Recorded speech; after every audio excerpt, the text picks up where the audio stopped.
আর ভাইরা, আল্লাহ পাক রব্বুল আলামিন আমাদের উপরে নেক নজর দিয়ে আজকে মসজিদ পর্যন্ত আসার ব্যবস্থা করে দিয়েছেন। ভাইরা আমার, এজন্য আমরা মসজিদে এসেছি। আমাদের নৈতিক দায়িত্ব হলো এই মসজিদ থেকে কোরআনের যেই বাণীটুকু আমরা শুনব, এই মসজিদ থেকে ইসলামের যেই বাণীটুকু শুনব, এই মসজিদ থেকে আল্লাহর নবীর যেই বাণীটুকু শুনব, অপর মুসলমান ভাইকে আমি এটা পৌঁছাইয়া দিব। রাজি আছি না নাই বলেন?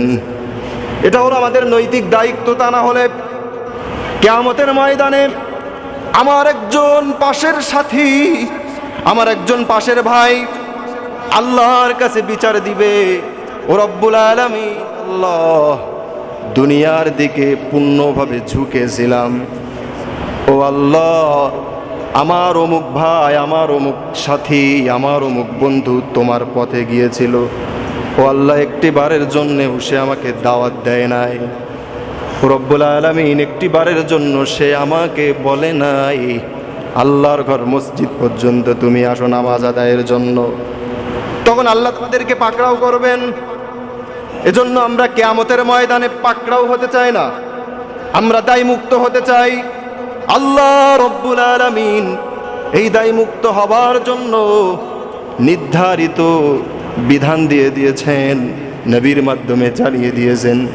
একটা বাক্য যদি তোমরা শুনতে পাও ইসলামের ব্যাপারে, কোরআনের ব্যাপারে, আল্লাহ এবং রাসূলের ব্যাপারে, সাথে সাথে এই বাক্যটুকু তোমরা তোমাদের সাথীদেরকে পৌঁছাইয়া দিবে। রাজি আছি না নাই বলেন? এজন্য ভাইরা আমার, আমরা এখান থেকে যা শুনবো সকলকেই পৌঁছাইয়া দিব। আবু হুরায়রা রাদিয়াল্লাহু তাআলা আনহুর মাধ্যমে রহমাতুল লিল আলামিন গোটা বিশ্বের মানুষদেরকে জানান দিয়ে দিলেন, ওহে গোটা মানুষের ভিতরে যে সমস্ত ইমানদার বান্দা বান্দিরা আছো, তোমরা হারাম জিনিস বাদ দিয়ে দাও, পরিহার করো। দেখবে এই সমাজের লোকেরা তোমাদেরকে ভালোবাসা শুরু করে দিবে। সমাজের ভিতরে তাকওয়াবান হিসাবে তোমরাই কেবলমাত্র সাব্যস্ত হয়ে যাবে। বলি সুবহানাল্লাহ। আমার ভাইয়েরা, আমরা যখন ইসলাম ধর্ম গ্রহণ করেছি, আমরা মানুষের সাথে অন্যায় করা বাদ দিয়ে দিয়েছি। আমরা যখন মুমিন হিসাবে সাব্যস্ত হয়েছি, মানুষকে ঠকানো বাদ দিয়ে দিয়েছি, মানুষের উপর জুলুম করাকে বাদ দিয়ে দিয়েছি, চুরি করাকে বাদ দিয়ে দিয়েছি, নারীর উপরে ইপটিজিং করাকে বাদ দিয়ে দিয়েছি। ঠিক কিনা বলে? এই যে সমস্ত কথাগুলো বললাম সবই হারাম কাজ। শরীয়তের যেটা বিপরীত সবগুলাই হারাম, শরীয়তের ভিতরে যেটা থাকবে সেটাই হলো হালাল। আমার ভাইরা, যত খারাপ কাজ আছে সবগুলো আমরা বাদ দিয়ে যখন দেব, এই সমাজের খারাপ লোকেরাই আমাদের নামে প্রশংসা করা শুরু করে দিবে। বলি সুবহানাল্লাহ। ঠিক কিনা বলেন? এজন্য আসুন সমস্ত হারামকে আমরা বাদ দিয়ে হালালকে ধরার চেষ্টা করব। রাজি আছি না নাই বলেন? আমার ভাইয়েরা, এরপরে আল্লাহর নবী বলতেছেন, ওয়ারদা বিমা কসামাল্লাহু লাকা তাকুন আগনান নাস। দ্বিতীয় নম্বরে রহমাতুল লিল আলামিন আবু হুরায়রা রাদিয়াল্লাহু কে বলতেছেন, ওহে আবু হুরায়রা, আল্লাহ রব্বুল আলামিন এই পৃথিবীর জমিনে যা কিছু তোমাকে দিয়েছেন, তুমি দরিদ্র হয়েছো, তুমি বিত্তশালী হয়েছো, সম্পদের মালিক হয়েছো, আল্লাহ রব্বুল আলামিন তোমাকে যতটুকু দিয়েছেন ততটুকুই তুমি সন্তুষ্ট থাকবে। তাহলে এই সমস্ত গোটা পৃথিবীর মানুষের মধ্য থেকে তুমি ধনী হিসাবেই বিবেচিত হবে। বলি সুবহানাল্লাহ। আমাদের চাওয়া পাওয়া আকাঙ্ক্ষাগুলো থাকে মরার আগ পর্যন্ত, কিন্তু ভাইরা আমার, একটা জিনিস আমাদেরকে মনে রাখতে হবে, আল্লাহ পাক রব্বুল আলামিন তিনটা জগৎকে সৃষ্টি করেছেন। একটা জগৎ হলো জান্নাত, আর একটা জগৎ হলো জাহান্নাম, আর একটা জগৎ হলো এই দুনিয়া। আমার ভাইরা, এই জান্নাত আল্লাহ তাআলা সৃষ্টি করেছেন, এই জান্নাতের ভিতরে শান্তি আর শান্তি, সেখানে কষ্ট মোটেও থাকবে না। ঠিক কিনা বলেন? জান্নাতের ভিতরে কষ্ট কি জিনিস সে মোটেও বুঝবে না। আর একটা জগৎ সৃষ্টি করেছেন, সেটা হলো জাহান্নাম। এই জাহান্নাম এমন একটা জগৎ, আমার ভাইয়েরা, আল্লাহ না করুক কারো যদি জাহান্নাম আল্লাহ তাআলা তার কপালে লিপিবদ্ধ করে দেন, এই জাহান্নাম তার জন্য এমন কঠিন হয়ে যাবে, একটু স্বস্তির নিঃশ্বাস সেখানে ফেলতে পারবে না। আমরা সকলে আল্লাহর কাছে দোয়া করি, আল্লাহ ওই কঠিন জাহান্নামের আগুন থেকে তুমি আমাদেরকে হেফাজত করো। সকলে বলিন আল্লাহুম্মা আমিন। আমার ভাইরা, আর একটা জগৎ হলো দুনিয়া। এই দুনিয়াতে আল্লাহ তাআলা সৃষ্টি করেছেন আল্লাযী খলাকাল মাউতা ওয়াল হায়াতা লিয়াবলুয়াকুম আইয়ুকুম আহসানু আমালা ওয়া হুয়াল আজিজুল গফুর। দুনিয়াটা হলো পরীক্ষার জায়গা। আমার ভাইরা, এখানে চিরস্থায়ীভাবে কেউ সুখে থাকতে পারবে না, ঠিক কিনা বলেন? আবার এই দুনিয়ার জমিনে কেউ চিরস্থায়ীভাবে অশান্তিতে কষ্টের ভিতরে থাকতে পারবে না। অর্থাৎ সুখ এবং দুঃখ আল্লাহ পাক রব্বুল আলামিন দুনিয়ার জিন্দেগিতে রেখেছেন। কিসের জন্য রেখেছেন? সূরা মুলুকের 2 নম্বর আয়াত অনুযায়ী আল্লাহ তাআলা জানান দিয়ে দিচ্ছেন, দুনিয়ার মানুষেরা, এই পৃথিবী সৃষ্টি করেছি শুধুমাত্র তোমাদেরকে যাচাই বাছাই করার জন্য।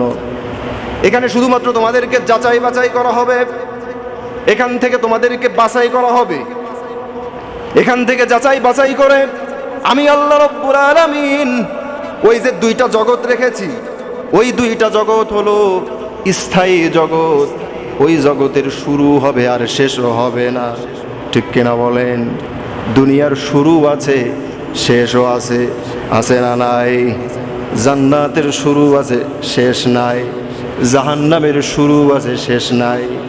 এই 2টা জগতে আল্লাহ পাক রব্বুল আলামিন বাছাই করবেন দুনিয়া থেকে। তাহলে দুনিয়াতে কষ্টও হবে, আবার শান্তিও হবে। আমার ভাইরা, জন্য আল্লাহর নবী বলতেছেন, আবু হুরায়রা, তোমার মাধ্যমে আমি জানান দিয়ে দিলাম, এই দুনিয়ার জিন্দেগিতে, এই দুনিয়ার জমিনে আল্লাহ পাক রব্বুল আলামিন তোমাকে যতটুকু সম্পদ দিয়েছেন, এই সম্পদের উপর তুমি পরিপূর্ণ তৃপ্ত থাকো, এই সম্পদের উপরে তুমি রাজি খুশি থাকো। তাহলে দুনিয়ার জিন্দেগিতে তোমাকেই ধনী হিসাবেই বিবেচিত করা হবে। আমার ভাইয়েরা, প্রকৃত ধনী সেই নয় যার অনেক কোটি কোটি টাকার সম্পদ আছে কিন্তু লোভ দিল থেকে কমে নাই, ঠিক কিনা বলেন? সম্পদের অভাব নাই, কিন্তু এক জায়গায় কিছু সম্পদ দেখা গেল সেখানে দৌড়ায়, মারামারি কাটাকাটি যাই হোক, ওই সম্পদ তার নিতেই হবে। কিন্তু এদিকে যে আল্লাহ পাক এত পরিমাণ সম্পদ তাকে দিয়েছেন, এই সম্পদ তার যে আকাঙ্ক্ষা চাহিদা আছে সেই চাহিদাগুলো পূরণ হচ্ছে না, ঠিক কিনা বলেন? আল্লাহ রব্বুল আলামিনের কথা অনুযায়ী দুনিয়ার ধনী সেই নয় যার চাওয়া পাওয়া আছে। অর্থাৎ আসল ধনী তো সে আল্লাহ পাক রব্বুল আলামিন যতটুকু তাকে দান করেছেন, যতটুকু তাকে দিয়েছেন, এর ভিতরেই সে সন্তুষ্ট আছে। মানুষের মুখাপেক্ষী হওয়া লাগে না, মানুষের দ্বার প্রান্তে তার যাওয়া লাগে না।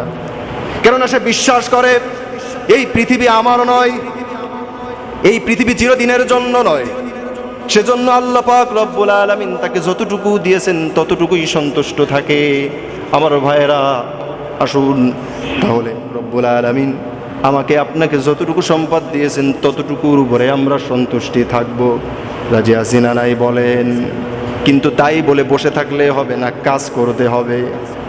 আমাদেরকে এইভাবে রিজিকের সন্ধানে বের হয়ে যেতে হবে।